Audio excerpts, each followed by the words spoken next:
هل عمرك سألت نفسك ليه السوق بيطلع وينزل فجأة وبيخدع الناس؟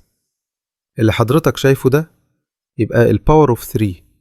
ايه هو الباور اوف 3 ده؟ اقولك كمان شوية، بس خلينا نشوف الصورة دي الأول.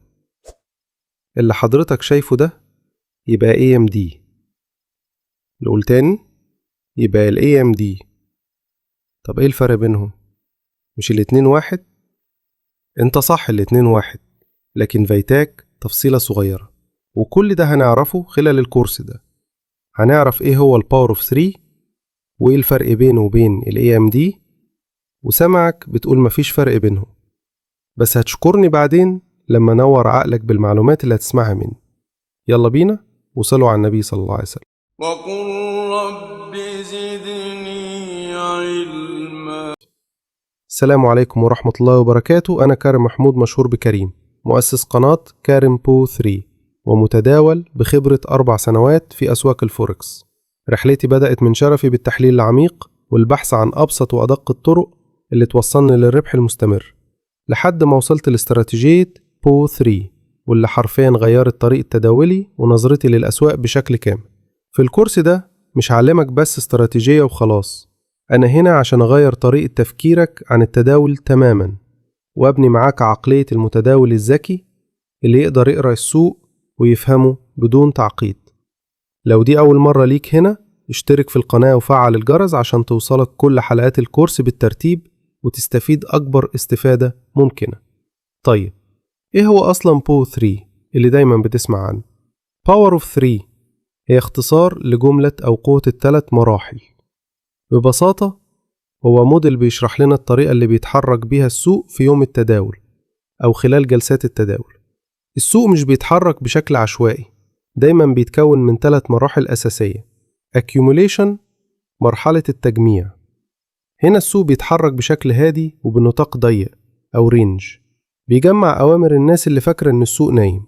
2 Manipulation، مرحلة التلاعب، ودي أهم مرحلة. هنا السوق بيصطاد الناس اللي استعجلت بالدخول، سواء بيع أو شراء، بيردع المتداولين وبيطلع وينزل عكس توقعاتهم. 3 Distribution، مرحلة الانطلاق. وأخيرا هنا السعر بينطلق بقوة في الاتجاه الحقيقي بعد ما يكون خرج الناس من السوق وكشف كل اللي داخل بدون فهم.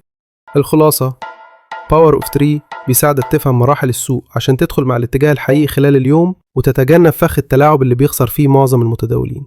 طيب، خلونا أوضح لكم شوية معلومات مهمة عن Power of 3 قبل ما نبدأ. والفكرة دي أصلها من قناة مايكل، مؤسس ال ICT، كان شارح عنها في فيديو بسيط وبيوضح فيها مراحل حركة السوق الرئيسية. لكن هنا يجي دوري، أنا اتخصصت في استراتيجية Power of 3 بشكل عميق جدا، وقعدت أطورها وأسهلها وأفلترها بشكل يناسب كل متداول سواء مبتدئ أو محترف. من حوالي 9 شهور بدأت قناة بسيطة على تليجرام، كنت بقدم فيها العلم اللي طورته بنفسي، وما اكتفيتش بكده، عملت كتاب كامل مكون من 70 صفحة بشرح فيه Power of 3 بالتفصيل وببساطة في نفس الوقت. والحمد لله عملت فيديوهات تداول فيه لايف قدامكم زي ما شرحت في الكتاب، وكل ده موجود على قناتي في تليجرام. أسيب لكم رابط القناة في صندوق الوصف تحت. ومن حوالي شهر بالظبط فتحت دردشة تعليمية خاصة لطلابي ومتابعيني، وبساعدهم هناك يوميا بتصحيح تحليلاتهم والرد على أسئلتهم. والحمد لله في ناس كتير منهم بفضل ربنا ثم الكتاب اللي عملته ومتابعتي ليهم قدروا يحققوا نتائج قوية جدا. هتلاقوا رابط الدردشة التعليمية في صندوق الوصف تحت برضه. ولكن بعد الكورس ده بإذن الله النتائج اتختلف للأفضل بإذن الله. الخلاصة للكورس ده هو خلاصة علم وتجربة شهور طويلة، وأنا هنا مش بس أشرح لك Power of 3، أنا هنا عشان أوصلك لمرحلة إنك تتداول بثقة وعلم بدون عشوائية أو تخبط. في الكورس ده إن شاء الله هنتعلم كل حاجة محتاج تعرفها عن استراتيجية Power of 3، وهشرح لك ببساطة كل موضوع وسبب أهميته. 1 الانحياز البايس وتعريفه، لأن قبل أي دخول في السوق لازم تعرف اتجاهك رايح فين. بدون تحديد الانحياز الصحيح دخولك هيكون عشوائي وخطر جدا. 2 تحديد الانحياز بدقة، هنعرف أدوات قوية بتأكد لك الانحياز عشان تدخل وانت واثق ان السوق في صفك. 3 مناطق الاهتمام المهمة زي الفجوات والأوردر بلوكس، بدونها مش هتعرف فين السوق ناوي يتحرك ولا فين بيتجمع السيولة. 4 مفهوم السمتين، ودي حاجة سحرية بصراحة، وهي أداة قوية جدا بتأكد لك مناطق الدخول والانعكاس، وهنفهمها بالتفصيل. 5 ما هو الباور اوف 3، هنغوص في موديل باور اوف 3 ونفهم ليه هو مختلف عن أي استراتيجية تانية. سادساً، أقوى موديلات Power of 3. هشرح لك أفضل النماذج اللي بتتكرر يومياً وبتدي أقوى فرص دخول. سابعاً، تحديد Power of 3 بالطريقة الصحيحة، مش بس تعرفه، لأ هعلمك إزاي تحدده بدقة وبثقة. ثامناً، ربط Power of 3 بالوقت، لأن التوقيت بيفرق بين متداول ناجح وآخر عشوائي. تاسعاً، أمثلة عملية لربط Power of 3 بالوقت عشان تطبق بإيدك وتفهم فعلاً. 10، كيف تتجنب الوقوع في فخ التلاعب، أهم درس لأن السوق بيعيش على خسائر الناس اللي بتقع في الفخ ده. 11، ربط الفريمات مع بعض عشان تدخل بدقة عالية جدا وتقلل مخاطرك. 12، الدخول باحترافية باستخدام الباور اوف 3. هعلمك أقوى طرق الدخول على موديل باور اوف 3 بفلترة قوية.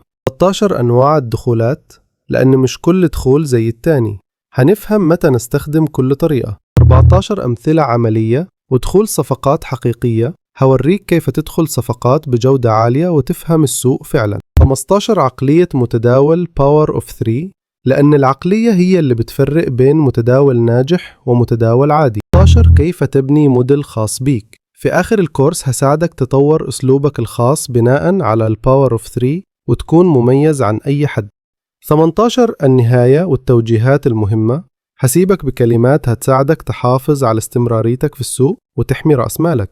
بس ده مش مجرد شرح، ده هيكون بداية جديدة لرحلتك في التداول بأسلوب بسيط وعميق في نفس الوقت. خليك متابع. وحابب أقول لك حاجة مهمة قبل ما نبدأ. لو درست الكورس ده كامل بإذن الله مش هتحتاج تدرس أي كورس تاني عن باور اوف 3، لأن هنا أنا جمعت لك كل الخبرات والتفاصيل اللي فعليا أي متداول بيتعلم ICT يطلع بيها في الآخر. أنا مش بس هشرح لك النظري، لأ هديك الخلاصة والفلترة اللي توفر عليك شهور وسنين من البحث والدراسة العشوائية. لكن لو حابب تتعمق أكتر وتفهم كل تفاصيل علم ICT من جذوره، أنصحك بعد ما تخلص الكورس ده تروح لقناة مايكل مؤسس ICT نفسه وتدرس من عنده. أنا هنا مهمتي أوصلك للنجاح بأبسط طريق، وبعدها القرار قرارك. وبالنسبة للسؤال اللي طرحته في بداية الحلقة، إيه الفرق بين الباور 3 والAMD؟ الإجابة الكاملة هنعرفها مع بعض خلال حلقات الكورس بإذن الله، فخليك متابع للنهاية عشان تكتمل عندك الصورة وتعرف السر اللي هيغير نظرتك للتداول تماما. خليك معايا للنهاية، ووعدت مني إن نظرتك للتداول مش هتكون زي قبل الكورس ده أبدا. ودلوقتي السؤال لحضرتك، تفضل إن الكورس ينزل حلقتين في الأسبوع ولا 3 حلقات أسرع عشان تخلص وتتطور أسرع؟ بالبلدي كده، إيه أفضل خطة لتنزيل الكورس من وجهة نظرك؟ عاوز أشوف حماسكم في التعليقات. اكتبوا لي لو جاهزين للحلقة التانية ومستنيين إيه منها. سلام.